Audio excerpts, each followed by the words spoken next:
Welcome to the accounts Guru channel. So बच्चों, आ गया है हमारा day 5 of our 7 day strategy.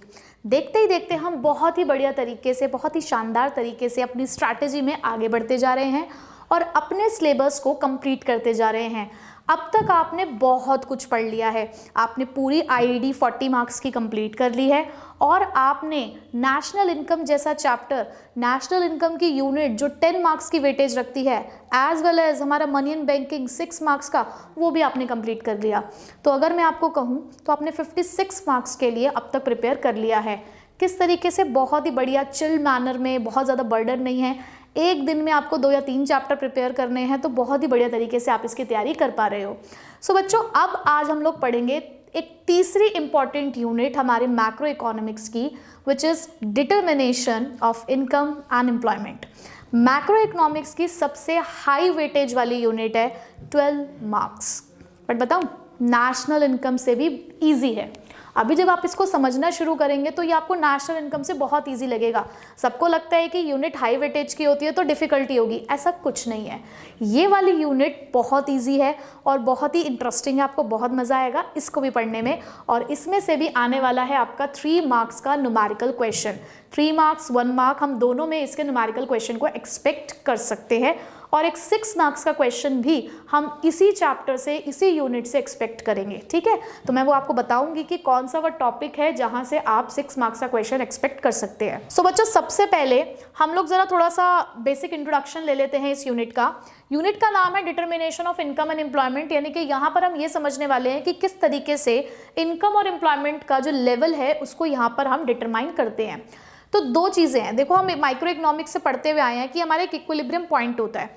वो इक्विलिब्रियम पॉइंट कब होता है? जब डिमांड और सप्लाई इंटरसेक्ट करते हैं, कि हमारा डिमांड कर्व जो डाउनवर्ड स्लोपिंग होता है और हमारा सप्लाई कर्व जो अपवर्ड स्लोपिंग होता है, जिस पॉइंट पे वो इंटरसेक्ट कर जाते हैं वही हमारा इक्विलिब्रियम पॉइंट है। बस यही हमारे लिए बेस है कि यहाँ पर लेकिन हम लोग कहेंगे कि एग्रीगेट डिमांड है, एग्रीगेट सप्लाई है। जिस पॉइंट पे एडी और एएस इंटरसेक्ट कर जाएंगे वहीं पर इक्विलिब्रियम एस्टैब्लिश हो जाएगा। बट यहाँ पर एक ट्विस्ट ये है कि यहाँ का सप्लाई और डिमांड कर्व वैसा नहीं है जैसा आपने देखा है। थोड़ा सा आपको उसके अंदर मॉडिफिकेशन देखने को मिलेगा, तो बिल्कुल वो पुराने वाला मत बना के आ जाना। ठीक है, तो चलो समझ लेते हैं। सो यहाँ पर सबसे पहले हम समझेंगे कि एग्रीगेट डिमांड क्या है। बहुत ही सिंपल लैंग्वेज में बोलूँ तो aggregate demand is equals to the total expenditure. जितना भी हमारी इकोनॉमी में खर्चा होता है वो उसकी टोटल डिमांड को, यानी कि एग्रीगेट डिमांड को रिप्रेजेंट करता है। और खर्चा हम किस चीज़ पे कर रहे हैं यहाँ पे? To purchase the final goods and services produce in a country. तो बस वही है हमारा aggregate demand. It refers to the total value of final goods and services that all the sectors of an economy taken together are planning to buy at a given level of income during a given period of time। तो क्योंकि ये demand है तो यहाँ पर obviously आप bye करेंगे, expenditure करेंगे। तो यहाँ पर उन्होंने यही बताया कि जितने भी हमारे सेक्टर्स इकोनॉमी के, वो जितने भी फाइनल गुड्स एंड सर्विसेज जो है हमारी, उनकी फाइनल वैल्यू जो है उसको बाय करने की प्लानिंग कर रहे हैं at a period of time और at a given level of income. उसे ही हम यहाँ पर एग्रीगेट डिमांड कहते हैं। हमेशा ध्यान रखना कि जब भी हम यहाँ पे एग्रीगेट डिमांड की बात कर रहे होंगे तो वो हमारी प्लान डिमांड होगी। ठीक है, तो इसे हम प्लान डिमांड के नाम से जानते हैं।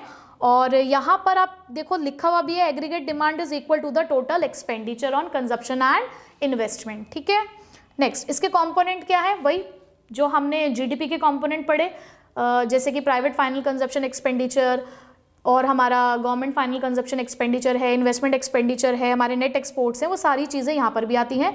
आप यहाँ पर देख सकते हैं हमारी equation, consumption, investment, government expenditure, export minus import.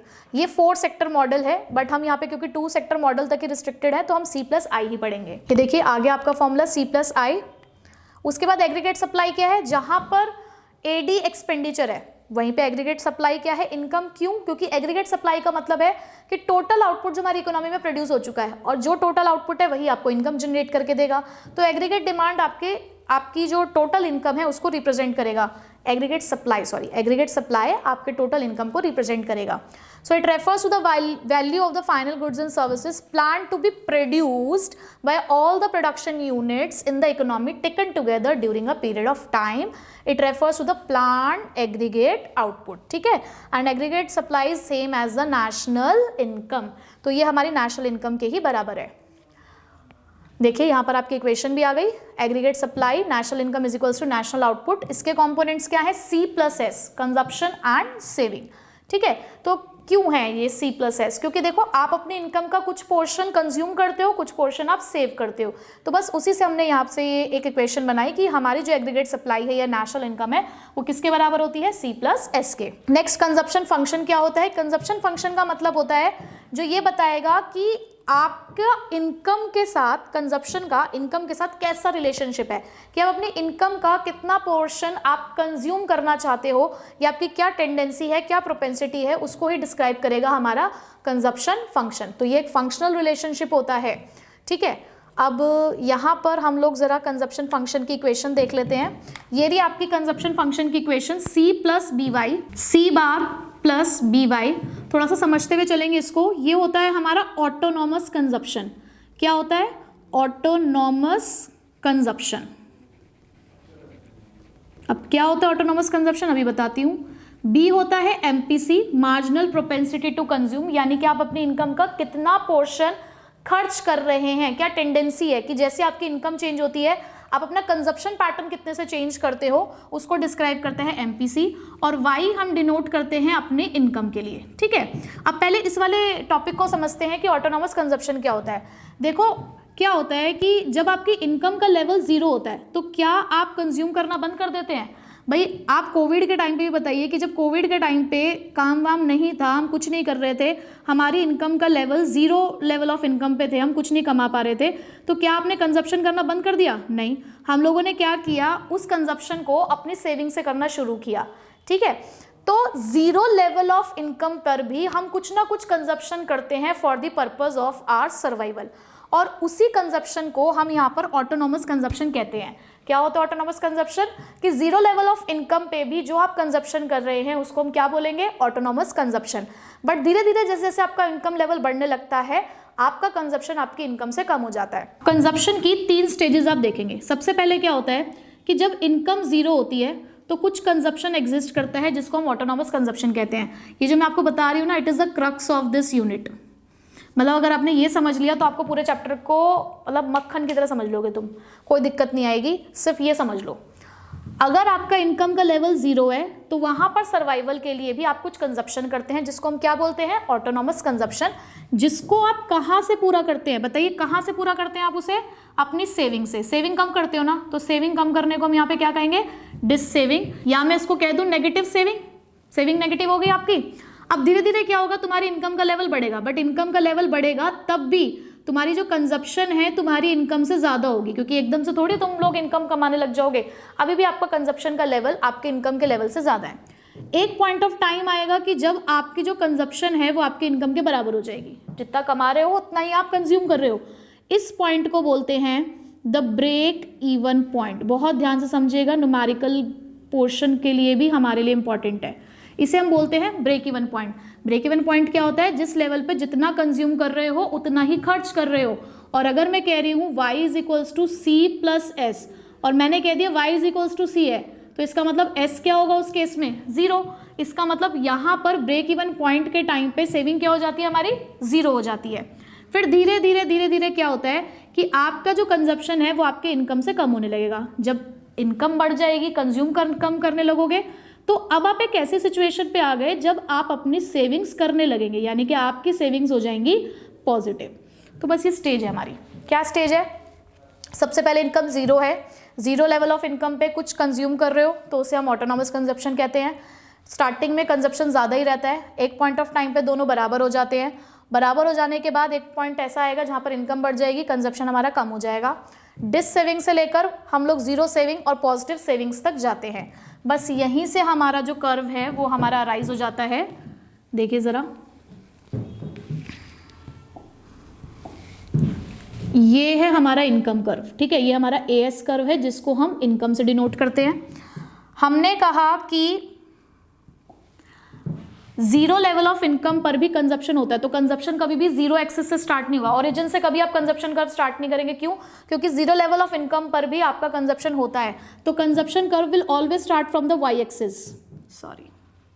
Consumption curve will always start from the y axis और ये जो पोर्शन आपको दिख रहा है यही आपका ऑटोनॉमस कंजप्शन को रिप्रेजेंट करता है। और यहाँ पर आप ये कह सकते हैं कि आपका जो कंजप्शन है वो आपकी इनकम से ज़्यादा है।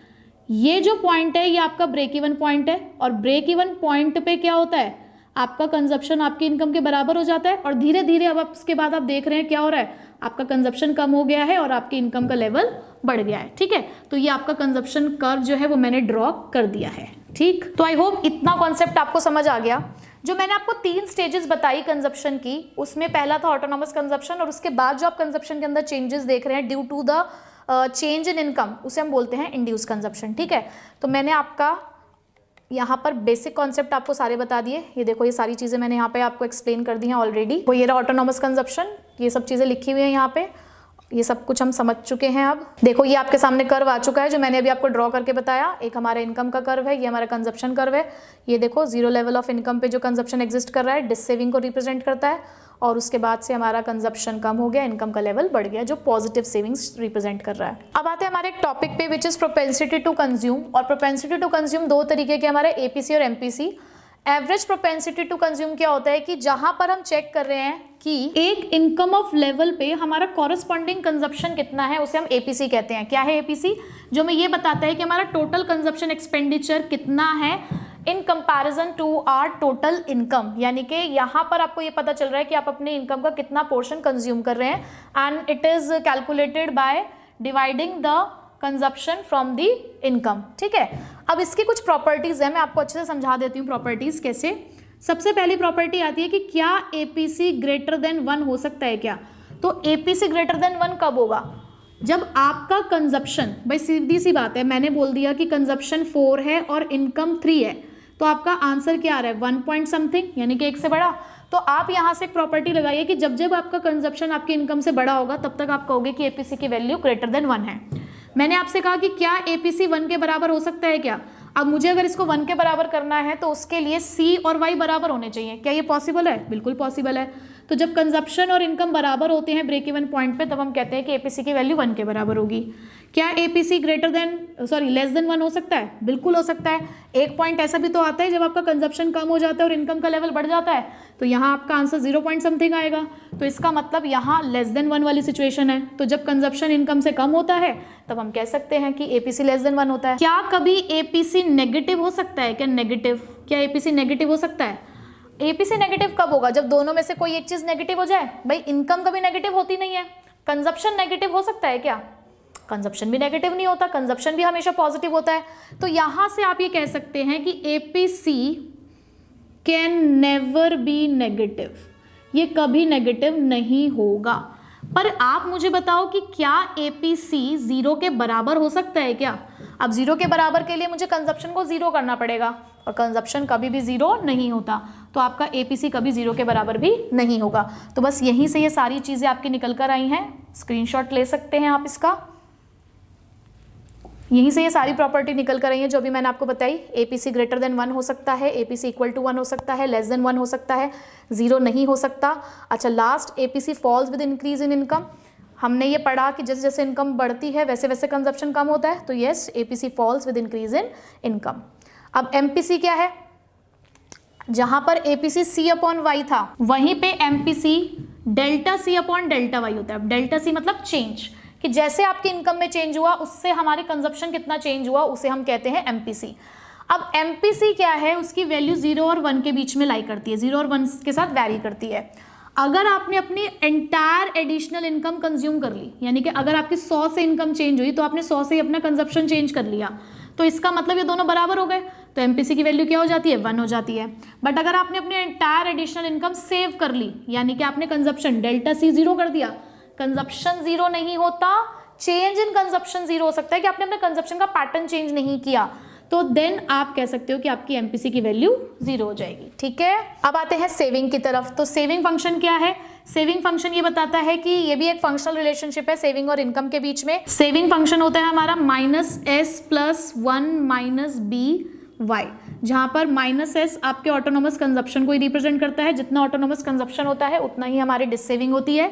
1 - b, अब जैसे कि b का मतलब होता है MPC, marginal propensity to consume, इसी तरीके से 1 - b होता है MPS, marginal propensity to save. क्यों? क्योंकि अभी हम पढ़ेंगे कि MPC और MPS किसके बराबर होते हैं, 1 के बराबर होते हैं। और यहाँ से एक चीज़ और ध्यान रखेंगे कि APC और APS भी किसके बराबर होता है, 1 के बराबर होता है। ठीक है, तो यहाँ से आ गया हमारा मार्जिनल प्रोपेंसिटी टू सेव। अब मार्जिनल प्रोपेंसिटी टू सेव में भी सबसे पहले APS आता है हमारा, यहाँ पर भी आपका Y है, APS is equals to S/Y, यानी कि आप अपनी इनकम का कितना पार्ट सेव कर रहे हैं वो APS रिप्रेजेंट करता है। अब फिर से वही बात कि क्या APS 0 के बराबर हो सकता है? भाई APS 0 कब होगा, जब सेविंग 0 होगी, बट यस सेविंग तो 0 हो जाती है। कब 0 होती है, जब कंजप्शन और इनकम बराबर हो जाते हैं। उसके बाद क्या APC जो अच्छा APS की वैल्यू ग्रेटर देन 1 हो सकती है कि क्या सेविंग इनकम से ज़्यादा हो सकती है? नहीं, सेविंग कभी इनकम से आपकी ज़्यादा नहीं होगी। तो ये आप कह सकते हो कि as because saving can never be greater than income, तो यहाँ पे APS ग्रेटर देन 1 नहीं हो सकता। क्या APS लेस देन 1 हो सकता है? यस हो सकता है, क्योंकि सेविंग इनकम से कम हो सकती है, तो ये पॉसिबल है। क्या APS नेगेटिव हो सकता है? क्या नेगेटिव, अब नेगेटिव का मतलब है दोनों में से कोई एक चीज़ नेगेटिव हो। सेविंग नेगेटिव होती है भाई, जब आपका 0 लेवल ऑफ इनकम होता है तो 0 लेवल ऑफ इनकम पे सेविंग जो है आपकी नेगेटिव होती है, तो यस APS नेगेटिव हो सकता है। उसके बाद अच्छा APS rises with increase in income, हमें पता है कि जैसे जैसे इनकम बढ़ती है कंजप्शन कम होता है तो सेविंग बढ़ने लगती है, तो इसलिए APS हमारा बढ़ता है। तो APS कैन नेवर बी 1 और मोर देन 1, ठीक है, 1 के बराबर भी नहीं हो सकता, क्योंकि हाँ एक प्रॉपर्टी यहाँ पे हमारी रह गई कि APS क्या 1 के बराबर हो सकता है? नहीं हो सकता। क्यों? क्योंकि saving can never be equal to the income, हम कुछ ना कुछ कंजप्शन ज़रूर करते हैं, इसलिए ये पॉसिबल नहीं है। So APS can never be 1 और more than 1 and APS can be 0, ये हमने पढ़ लिया है। APS कैन बी नेगेटिव और लेस देन 1, ये भी हमने पढ़ लिया। APS can be positive and greater than 0। APS rises with increase in income. ठीक है, बहुत इजी कॉन्सेप्ट्स हैं। अब देखिए marginal propensity to save, it is a ratio of change in saving upon change in income. जैसे हमने APC पढ़ा वैसे ही हमारा MPC पढ़ा, सॉरी, वैसे ही हमारा MPS भी होता है delta S upon delta Y, यानी कि change in saving upon change in income, कि आप अपनी बढ़ती हुई या चेंज होती हुई इनकम का उससे कितने प्रोपोर्शन से आप अपनी सेविंग को चेंज कर लेते हैं। इसकी वैल्यू सेम MPC की तरह 0 और 1 के बीच में लाई करती है। When the entire additional income is consumed, यानी कि आपने सेविंग करी ही नहीं, आपने सेविंग को चेंज ही नहीं किया, तो डेल्टा S आपका 0 हो गया, तो MPS 0 हो जाएगा। बट जब आप अपने एंटायर एडिशनल इनकम सेव कर लोगे, यानी कि आप चेंज इन सेविंग को चेंज इन इनकम के बराबर कर दोगे, तो आपका MPS 1 के बराबर आ जाएगा। ठीक है, ये आपका फॉर्मूलाज हैं जो आपको पता होने चाहिए। इसी तरीके से अभी हमने MPC और MPS के बीच का भी रिलेशनशिप देखा कि MPC प्लस MPS ये दोनों मिलाकर 1 के बराबर होते हैं, और इसीलिए जब हम कंजप्शन फंक्शन देख रहे थे या जब हमने सेविंग फंक्शन को भी देखा, तो जहां पर MPC B को डिनोट करता है वहीं पर MPS 1 माइनस B होता है, right. Next, the derivation of saving curve from the straight line consumption curve. चलिए ये मैं आपको खुद ड्रॉ करके दिखाती हूँ कि किस तरीके से आप कंजप्शन कर्व से सेविंग कर्व ड्रॉ कर सकते हैं। देखिए, सबसे पहले आप अपना एक सेविंग फंक्शन, सबसे पहले आप सेविंग कर्व ड्रॉ करेंगे। यहाँ पर सेविंग कर्व आपको पता है कि Y एक्सिस से स्टार्ट होता है। क्यों? क्योंकि मिनिमम सर्वाइवल के लिए भी 0 लेवल ऑफ इनकम पर भी कुछ कंजप्शन एग्जिस्ट करती है, जिसे हम ऑटोनॉमस कंजप्शन कहते हैं। ये बात हम सबको पता है। अब एट द सेम टाइम यहाँ पर हम लोग इसी के साथ में ड्रॉ करेंगे अपना इनकम कर्व, यानी कि एग्रीगेट सप्लाई। तो ये हो गया हमारा एग्रीगेट सप्लाई कर्व, जिसको आप Y से डिनोट करते हो, जो हमारी नेशनल इनकम को रिप्रेजेंट करता है। उसी के साथ हमने अपना कंजप्शन कर्व भी यहाँ पे ड्रॉ किया, जो कि स्टार्ट हुआ Y एक्सिस से। और अब आपको इसका रीजन पता है कि ये जो डिफरेंस है ये किसको रिप्रेजेंट करता है, ये ऑटोनॉमस कंजप्शन को रिप्रेजेंट करता है।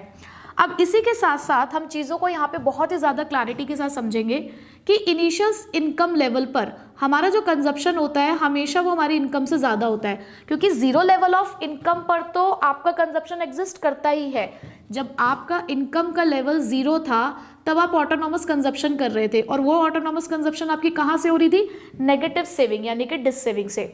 बट धीरे धीरे जब आप आगे बढ़े, इनकम लेवल हमारा और इंक्रीज हुआ, तो इवेंचुअली हम एक ऐसे पॉइंट पर आए जहाँ पर हमारी जो इनकम का लेवल है वो हमारे कंजप्शन के लेवल के बराबर हो गया, राइट।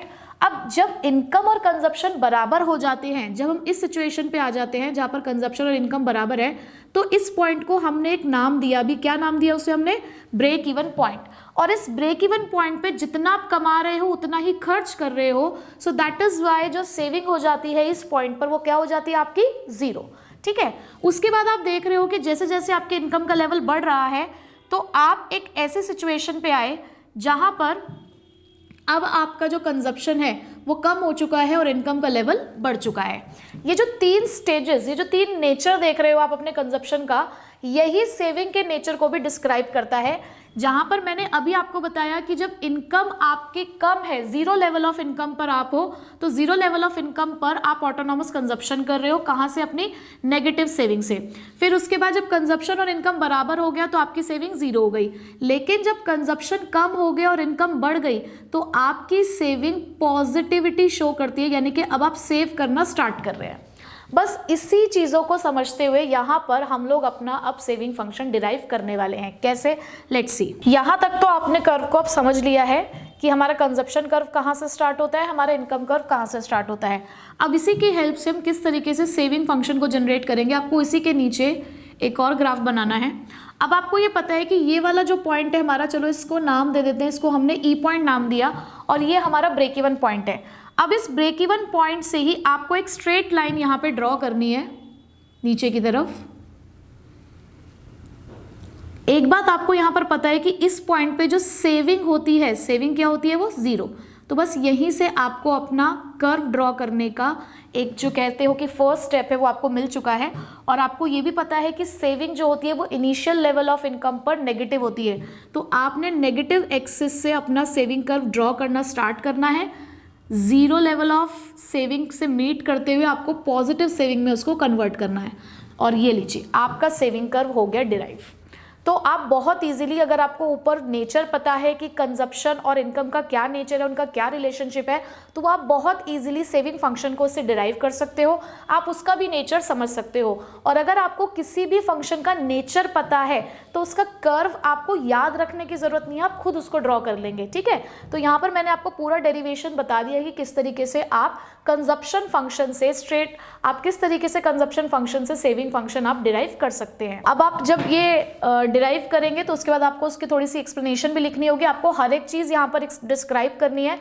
जितनी बातें मैंने आपको यहाँ पर समझाई हैं कि ब्रेक इवन पॉइंट होता है, इनिशियल स्टेज पे कंजप्शन ज़्यादा होता है, फिर इक्वल होते हैं, फिर ग्रेटर हो जाता है, इनकम बढ़ जाती है, कंजप्शन कम हो जाता है, तो सारी चीज़ें यहाँ पर लिखी हुई हैं। हमारा जो एएस कर्व होता है वो 45 डिग्री लाइन होती है, तो वो सारी चीज़ें आपको यहाँ पर डिस्क्राइब करनी है और अपने स्टेप्स आपको प्रॉपर बताने हैं। जैसे कि सबसे पहले आप लिखेंगे draw 45 degree line from the origin, this will intersect the consumption curve at consumption curve CC at point B. जैसे मैंने नाम यहाँ पर ई दिया, आप उसे नाम बी दे सकते हैं, जहाँ पर कंजप्शन और इनकम बराबर हो गए। Now take OS is equals to OC on the y axis, depicting the OC as the autonomous consumption and the dis saving at the zero level of income.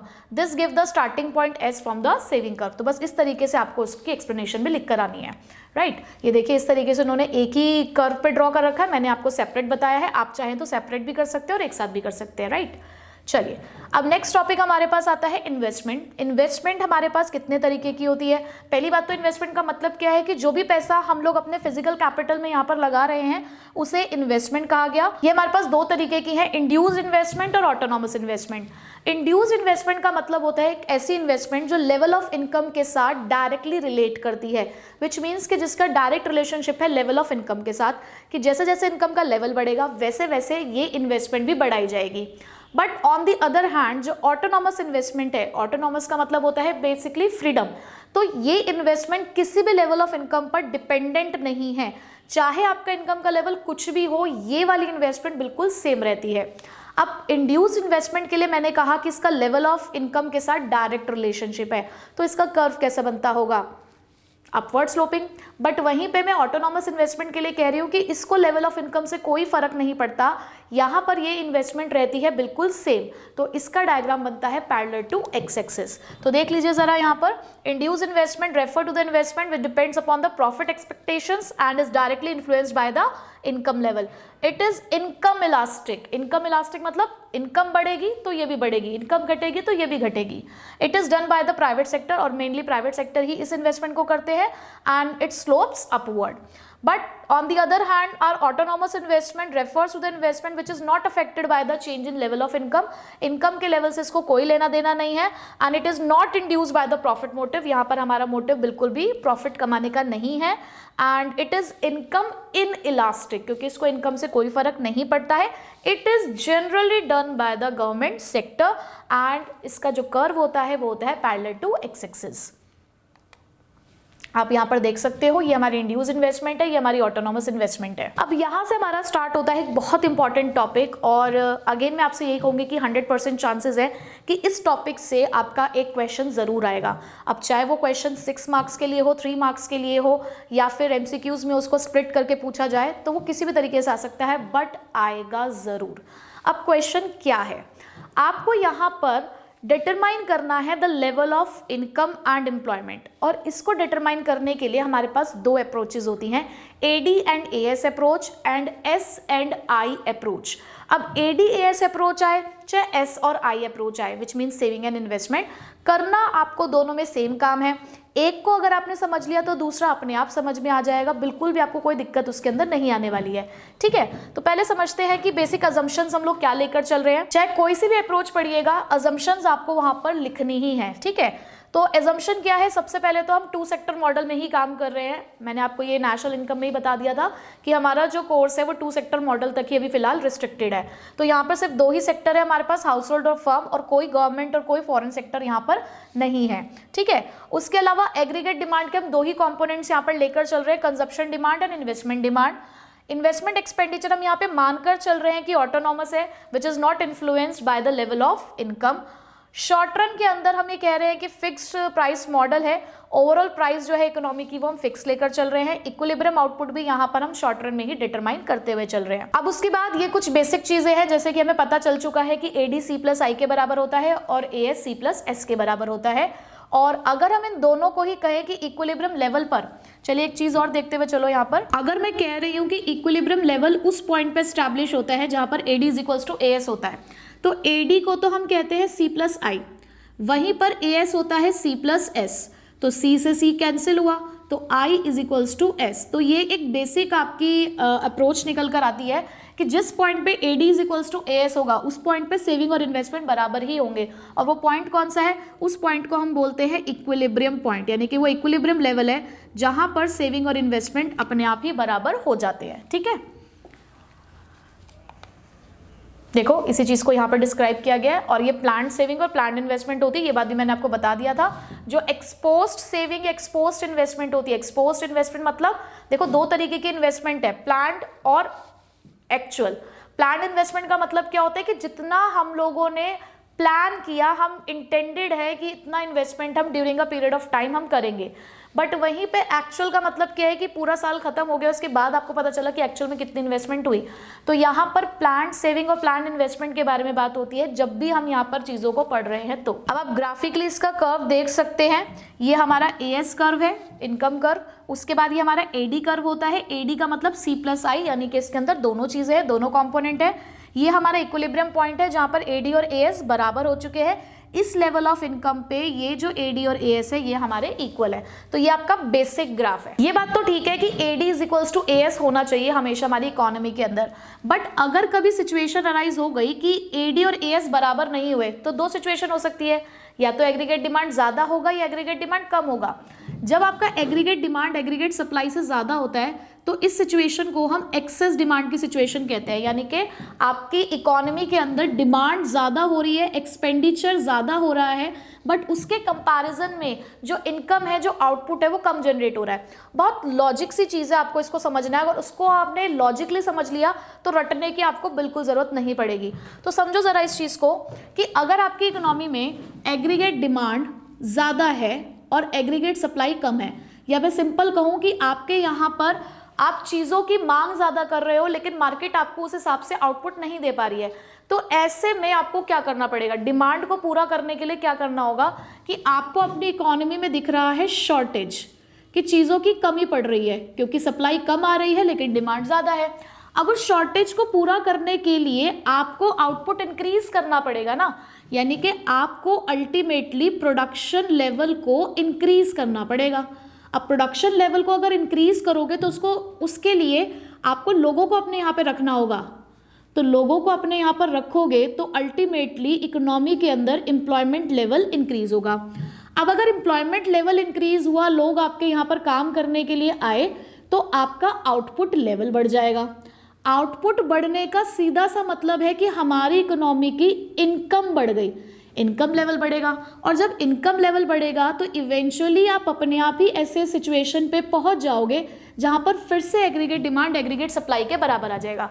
बस यही कॉन्सेप्ट है जो आपको समझना है, और यही इन्होंने यहाँ पर इस लाइन में लिखा हुआ है। देखो, it means that buyers are planning to buy more goods than what the producer are planning to produce. Buyer ज़्यादा खरीदना चाहते हैं लेकिन प्रोड्यूसर बेच कम रहे हैं, बना कम रहे हैं, जिसकी वजह से आपके पास अनडिजायर्ड डिक्रीज इन इन्वेंट्री होगा, यानी कि इन्वेंट्री की शॉर्टेज आ जाएगी। To bring back the inventories to the desired level, और इसको यहाँ पर डिजायर्ड लेवल तक पहुँचाने के लिए producer would expand the production and increase the employment. Producers क्या करेंगे? प्रोड्यूसर ज़्यादा से ज़्यादा प्रोडक्शन को बढ़ाएंगे और एम्प्लॉयमेंट लेवल बढ़ेगा, जिसकी वजह से इनकम बढ़ेगी, आउटपुट बढ़ेगा, एम्प्लॉयमेंट बढ़ेगा। वही बात मैंने आपको यहाँ पर बताई। And this process of increase in output will continue until the economy is back to the income level OY, where aggregate demand becomes equal to the aggregate supply, जहाँ पर आपकी एग्रीगेट डिमांड एग्रीगेट सप्लाई के बराबर आ जाएगी। ठीक है, clear? अब अगर आती है situation aggregate demand is less than aggregate supply, तो बिल्कुल अपोजिट लिखना है इसका। अब यहाँ पर भी क्या हो गया? अब यहाँ सिचुएशन हुई aggregate demand less than aggregate supply. अब डिमांड कम है, सप्लाई ज्यादा है, बहुत सारी चीजें मार्केट में है लेकिन लोग खरीद नहीं रहे हैं, तो ऐसे में अब क्या होगा? अब आपको दिखेगा सरप्लस। अब यहाँ पर सरप्लस हो गया इन्वेंट्री का। अब इन्वेंट्री का सरप्लस है, प्रोडक्शन ज़्यादा है, तो क्या करोगे? प्रोडक्शन को कम करोगे। प्रोडक्शन कम करने के लिए क्या करना पड़ेगा? लोगों को अपने यहाँ से हटाना पड़ेगा। एम्प्लॉयमेंट का लेवल कम करोगे। एम्प्लॉयमेंट का लेवल कम होगा, अपने आप आउटपुट कम हो जाएगा। आउटपुट कम होने का मतलब है सीधे सीधे इनकम कम हो गई, और इनकम कम हो गई तो फिर से आपके सिचुएशन पे पहुंच जाएंगे aggregate demand is equals to aggregate supply.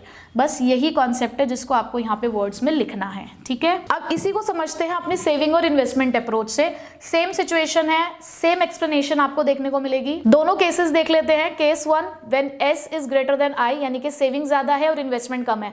अब अगर सेविंग ज्यादा है और इन्वेस्टमेंट कम है का मतलब क्या है? आपको मैंने अभी अभी ये सिचुएशन बताई, aggregate supply is less than aggregate demand. बिल्कुल वही एक्सप्लेनेशन आपको लिखनी है, क्योंकि देखो हम कह रहे हैं सेविंग ज्यादा है, इन्वेस्टमेंट कम है, और वहां पर अभी हमने क्या पढ़ा कि एग्रीगेट सप्लाई ज्यादा है और एग्रीगेट डिमांड कम है।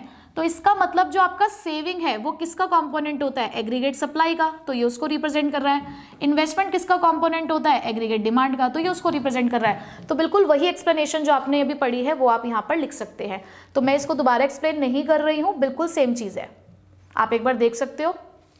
इस तरीके से आप चाहें तो पूरा एक अपना स्केड्यूल भी आप यहाँ पर बनाकर दिखा सकते हैं, जहाँ पर ये हमारा इनकम लेवल है, ये कंजप्शन लेवल हो गया, ये हमारी सेविंग हो गई, देखो डिस सेविंग है, जीरो सेविंग है, पॉजिटिव सेविंग है, ये इन्वेस्टमेंट हो गई हमारी, ऑटोनॉमस है इसलिए आपको सेम दिख रही है, और सिचुएशन आप देख सकते हैं। तो 400 हमारा वो लेवल ऑफ इनकम है जहाँ पर AD is equals to AS या फिर S is equals to I हो जाता है। अब आता है हमारा एक बहुत इंपॉर्टेंट टॉपिक, इन्वेस्टमेंट मल्टीप्लायर। ये न्यूमेरिकली भी हमें यूज करना है। सो इन्वेस्टमेंट मल्टीप्लायर का मतलब है, अगर आपको क्रेडिट क्रिएशन अच्छे से आता है, मनी मल्टीप्लायर आता है जो हमने मनी एंड बैंकिंग में पढ़ा है, तो बिल्कुल वैसा ही आपको यहाँ पर देखने को मिलेगा। बिल्कुल क्राइटेरिया वही है, सिर्फ वर्डिंग्स चेंज हो गई हैं। वहाँ पर हम लोग पढ़ रहे थे इनिशियल डिपॉजिट, CRR वगैरह, और यहाँ पर वही चीज़ इनकम और इन्वेस्टमेंट के साथ हमें पढ़नी है। ठीक है, so investment multiplier is defined as the increase in national income as a multiple of the given increase in investment. इसका ये मतलब है कि अगर हम कहीं पर भी किसी भी तरीके की इन्वेस्टमेंट करते हैं तो वो इन्वेस्टमेंट कितना नंबर ऑफ टाइम्स हमारी इनकम को जनरेट करके हमें देगी, उसे ही कहते हैं इन्वेस्टमेंट मल्टीप्लायर। यहाँ पर हम इन्वेस्टमेंट मल्टीप्लायर को डिनोट करते हैं K से, और इसका जो फॉर्मूला होता है वो होता है हमारा डेल्टा Y अपॉन में डेल्टा I। 3 फॉर्मूलाज हैं इसके, delta Y upon delta I, या फिर 1/1 माइनस MPC और 1/MPS। तो तीनों ही फॉर्मूला से हम लोग मल्टीप्लायर को कैलकुलेट कर सकते हैं। अब हम पढ़ेंगे वर्किंग ऑफ इन्वेस्टमेंट मल्टीप्लायर। अब वर्किंग ऑफ इन्वेस्टमेंट मल्टीप्लायर एक हमारी अजम्पशन के ऊपर बेस्ड है। और क्या है ये अजम्पशन? ये अजम्पशन ये कहती है कि किसी का भी खर्चा किसी की जेब की इनकम बनता है, यानी कि जब भी हम कहीं पर सपोज करो 100 रुपीज़ भी खर्च कर रहे हैं तो कहीं ना कहीं वो 100 रुपीज़ हमारी इकोनॉमी में एज एन इनकम सर्कुलेट होगा, कहीं ना कहीं वो लोगों की इनकम बनेगी। तो यही एक बेसिक अजम्पशन है जिसके ऊपर हमारा वर्किंग ऑफ मल्टीप्लायर डिपेंड करता है। बट उससे पहले छोटी छोटी सी चीज़ें पढ़ लेते हैं कि मल्टीप्लायर का रिलेशनशिप वगैरह। तो जैसे कि मल्टीप्लायर का रिलेशनशिप है हमारे एमपीएस से। एमपीएस अब हम लोग जानते हैं कि क्या होता है, कि हमारी टेंडेंसी कि कितना अपनी इनकम का पोर्शन हम लोग कंज्यूम करना चाहते हैं। So the concept of multiplier is based on the principle that one person's consumption is the income of the other. So when the investment is increased, it also increases the income of the people. तो जब भी आपकी investment बढ़ेगी तो लोगों की income बढ़ेगी। People spend this increased income on consumption, और बढ़ती हुई इनकम को लोग क्या करते हैं, खर्च करते हैं। तो यहाँ पर आप ये कह सकते हो कि in case of higher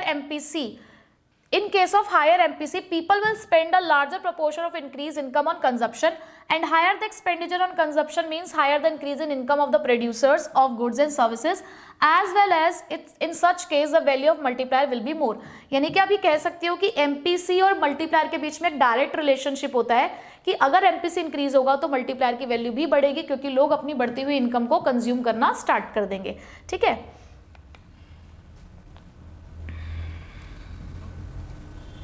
तो यहां से आप देख सकते हैं there exist a direct relationship between MPC and the value of multiplier. उसके बाद इसी का रिलेशनशिप अगर हम पढ़े मल्टीप्लायर का मार्जिनल प्रोपेंसिटी टू सेव के साथ, तो क्योंकि वहां पर डायरेक्ट रिलेशनशिप है तो यहां पर आपको इनवर्स रिलेशनशिप देखने को मिलेगा कि अगर आपके एमपीएस की वैल्यू बढ़ती है तो मल्टीप्लायर की वैल्यू घटेगी। ठीक है, उसके बाद the minimum and maximum value of multiplier, आपके मल्टीप्लायर की मैक्सिमम वैल्यू होती है इन्फिनिटी। अब ऐसा क्यों होता है?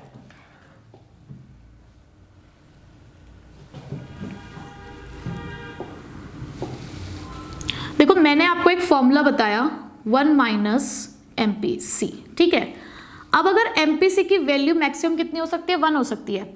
अगर मैंने यहाँ पर एमपीसी की वैल्यू 1 कर दी तो ये हो जाएगा आपका 1/0, और 1/0 आपको पता है कि क्या होता है, इन्फिनिटी। वहीं पे एमपीसी की जो मिनिमम वैल्यू है वो 0 भी होती है। तो 1 माइनस 0 अगर मैंने लिखा तो 1/1 यानी कि 1। तो यहाँ से आप कह सकते हो कि मल्टीप्लायर की मिनिमम वैल्यू 1 होती है और मैक्सिमम वैल्यू उसकी इन्फिनिटी तक जा सकती है। ये देखिए यहाँ पर इन्होंने भी सॉल्व करके दिखाया है। उसके बाद the minimum value of multiplier is 1, क्योंकि अगर आपका एमपीसी 0 हो गया तो आपके मल्टीप्लायर की वैल्यू 1 हो जाएगी। ये देखिए, वर्किंग के लिए हम यहाँ पर कुछ अजम्पशन लेके चल रहे हैं। प्रिंसिपल मैंने आपको बता ही दिया है कि किसी भी एक पर्सन का एक्सपेंडिचर किसी की इनकम बनता है। यहाँ कुछ हम अजम्पशन लेके चल रहे हैं कि हमने इन्वेस्टमेंट करी है 1000 करोड़ से हमारी इन्वेस्टमेंट इंक्रीज हुई है। एमपीसी हम मानकर चल रहे हैं अपना 80% यानी कि 0.8, विच मीन्स कि हम अपनी बढ़ती हुई इनकम का 80% कंज्यूम कर लेते हैं। ठीक है, तो टोटल इंक्रीज इन इनकम हम यहाँ पर सेवरल राउंड्स में देखेंगे। फर्स्ट राउंड देखते हैं जरा। फर्स्ट राउंड के अंदर क्या हुआ कि आपने अपनी इन्वेस्टमेंट 1000 करोड़ से बढ़ाई। ठीक है, तो यहाँ पर फर्स्ट राउंड तो 1000 करोड़ से ही आपको देखने को मिलेगा। सेकेंड राउंड में आपने क्या किया, उस 1000 का 80% यानी कि 800 रुपये आपने कंज्यूम कर लिया। ठीक है, अब वही किसी का खर्चा किसी की इनकम बनेगा।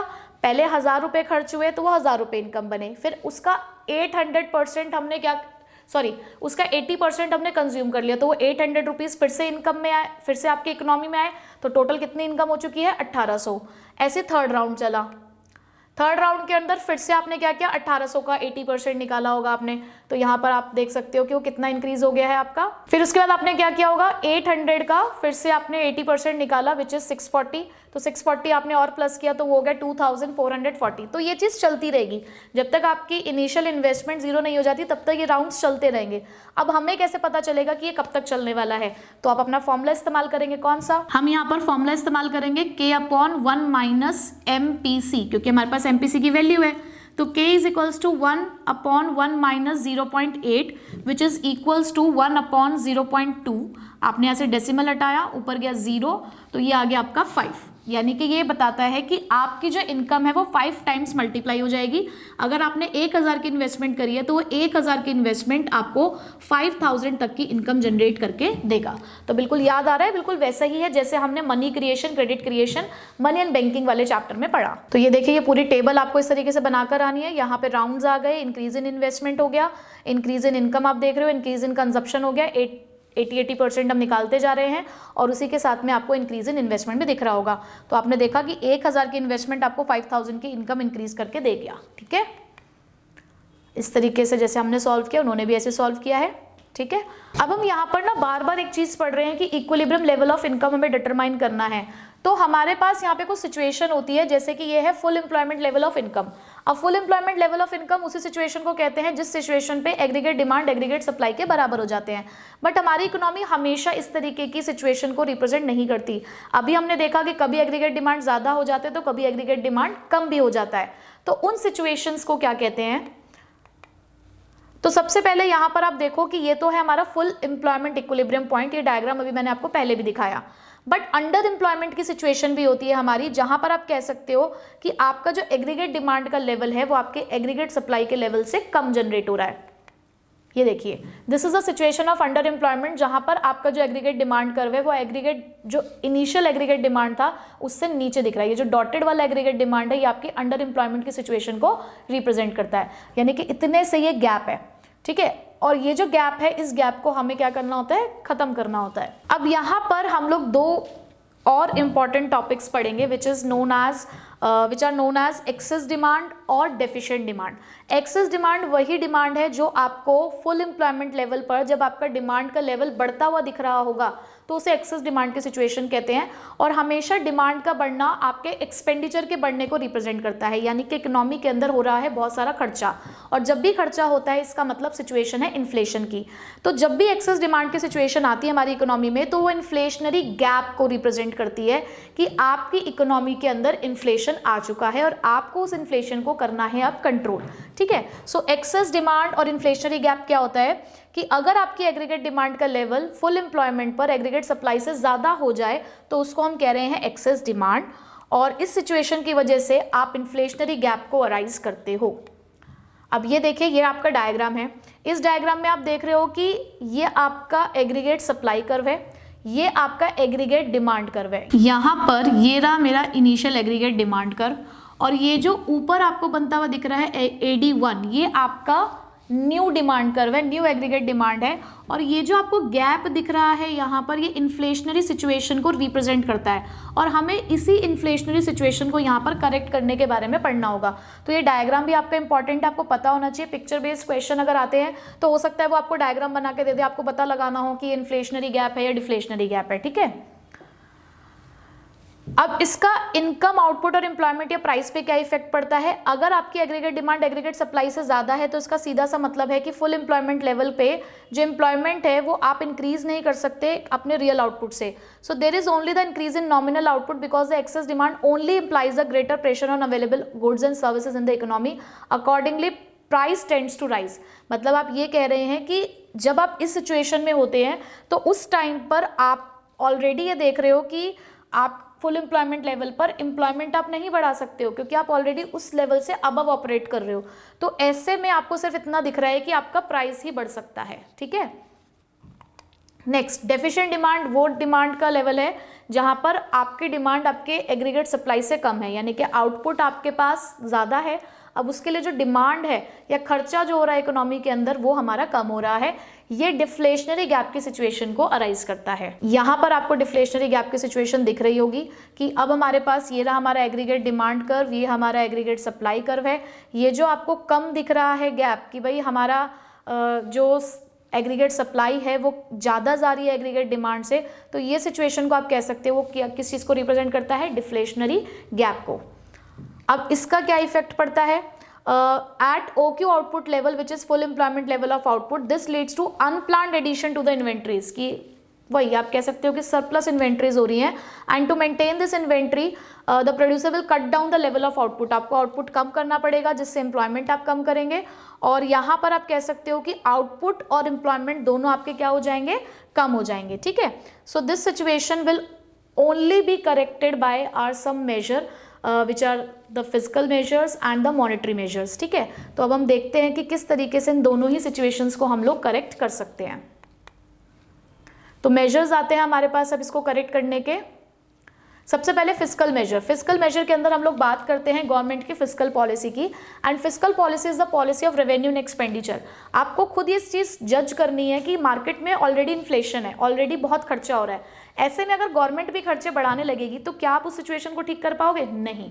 तो यहाँ पर समझदारी क्या कहती है कि अगर हमें फिस्कल पॉलिसी की हेल्प से सिचुएशन को करेक्ट करना है तो गवर्नमेंट एक्सपेंडिचर्स कम करने चाहिए इन केस ऑफ इन्फ्लेशन, और इन केस ऑफ डिफ्लेशन इसको हमें बढ़ा देना चाहिए।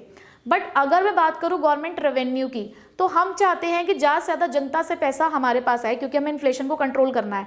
तो ऐसे में हम लोग क्या करेंगे, टैक्सेस को इंक्रीज करेंगे, टैक्स रेट को इंक्रीज करेंगे, या हो सकता है नए नए टैक्स इंपोज करें ताकि लोग जो खर्चा है उसको कम करें।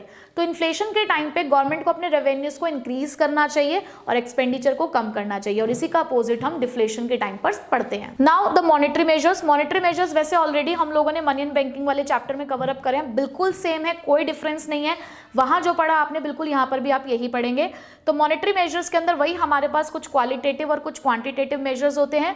मॉनेटरी पॉलिसी हमारे सेंट्रल बैंक की पॉलिसी होती है, जहां पर वो अपने इन मॉनेटरी इंस्ट्रूमेंट्स की हेल्प से इकोनॉमी में इस सिचुएशन को ठीक करती है। ठीक है, सो क्वांटिटेटिव मेजर्स में हमारे बैंक रेट की अगर मैं बात करूं तो इन्फ्लेशन के टाइम पे जो बैंक रेट होता है उसे इंक्रीज कर देते हैं। बैंक रेट क्या होता है?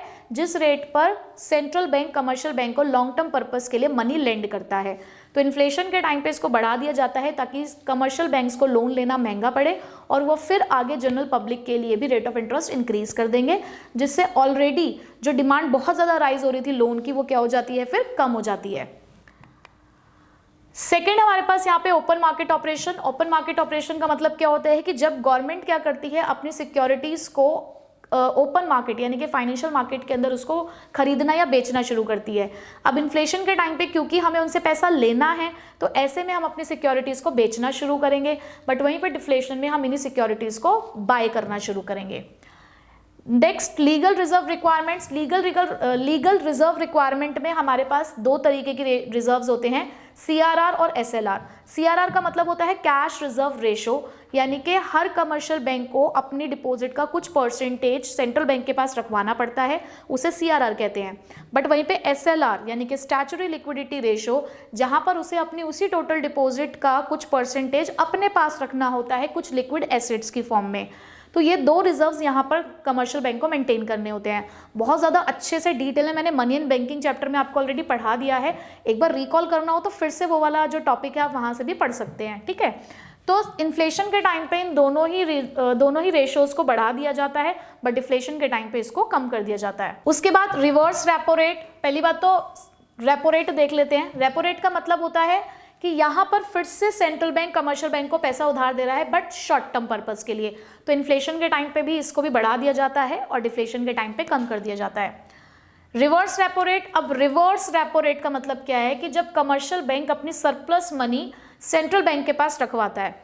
अब इन्फ्लेशन के टाइम पे हम नहीं चाहते कि जो कमर्शियल बैंक है वो पब्लिक को पैसा बांटे, तो ऐसे में हम लोग क्या करते हैं कि इन्फ्लेशन के टाइम पे सेंट्रल बैंक अपने इस रिवर्स रेपो रेट को इंक्रीज कर लेता है ताकि कमर्शियल ज़्यादा से ज़्यादा पैसा उनके पास ही सबमिट करे, बट डिफ्लेशन के टाइम पे इसी चीज़ को कम कर दिया जाता है। अब आते हैं कुछ क्वालिटेटिव मेजर्स की तरफ। तो क्वालिटेटिव मेजर्स में हमारे पास यहाँ पे मार्जिन रिक्वायरमेंट आता है। मार्जिन रिक्वायरमेंट का मतलब होता है कि कितना आपको लोन प्रोवाइड किया जा रहा है, और उस लोन के बदले में अगर हम आपसे कोई एसेट मॉर्टगेज करवा रहे हैं या जो भी आप इन्वेस्टमेंट अपनी यहाँ पर हमारे पास रखवा रहे हो उसकी मार्केट वैल्यू क्या है, उसके बीच का डिफरेंस। तो इन्फ्लेशन के टाइम पे हम नहीं चाहते कि आप ज़्यादा से ज़्यादा लोन हमसे लेने के लिए आएँ, तो ऐसे में हम इस रिक्वायरमेंट को इंक्रीज़ कर देते हैं। जैसे कि वही 10 लाख का लोन है, हमने पहले 12 लाख की आपसे इन्वेस्टमेंट मांगी थी, अब हम 14 लाख की इन्वेस्टमेंट आपसे मांग रहे हैं, तो हमने रिक्वायरमेंट अपनी इंक्रीज़ कर दी है। तो ऐसे में आप डिस्करेज होंगे कि लोन्स लेने के लिए, क्योंकि आपको अपनी ज़्यादा वैल्यू की इन्वेस्टमेंट बैंक्स के पास मॉर्टगेज करानी पड़ेगी। ठीक है, तो मैंने यहाँ पे आपको सभी इंस्ट्रूमेंट्स के साथ साथ बता दिया कि इन्फ्लेशन में क्या करते हैं और डिफ्लेशन में क्या करते हैं, और इसी के साथ हमारी ये यूनिट कंप्लीट होती है। बहुत इंटरेस्टिंग यूनिट थी, बहुत स्कोरिंग है, बहुत लॉजिकल बेस्ड यहाँ पर कॉन्सेप्ट्स हैं कि अगर आपने बस वो एक जो थीम थी हमारे पूरे इस यूनिट की कि ब्रेक इवन पॉइंट क्या होता है, स्टार्टिंग में ऑटोनॉमस कंजप्शन होता है, डिस सेविंग्स होती हैं, ये वाले कॉन्सेप्ट्स अगर आपके क्लियर हो गए, लॉजिकली अगर आपने इसको समझ लिया, पूरी यूनिट में आपको कोई दिक्कत नहीं आने वाली है। ठीक है, सो आई होप आपको बहुत अच्छे से ये वाला यूनिट भी है जो समझ आ चुका होगा। 12 मार्क्स की वेटेज रखता है हमारे एग्जाम में, तो बिल्कुल भी छोड़कर नहीं जाना, थोड़ी सी मेहनत कर लो, बहुत आराम से आप इसको प्रिपेयर कर लोगे। सो मिलेंगे अब अपने नेक्स्ट चैप्टर के साथ अपने नेक्स्ट सेशन में।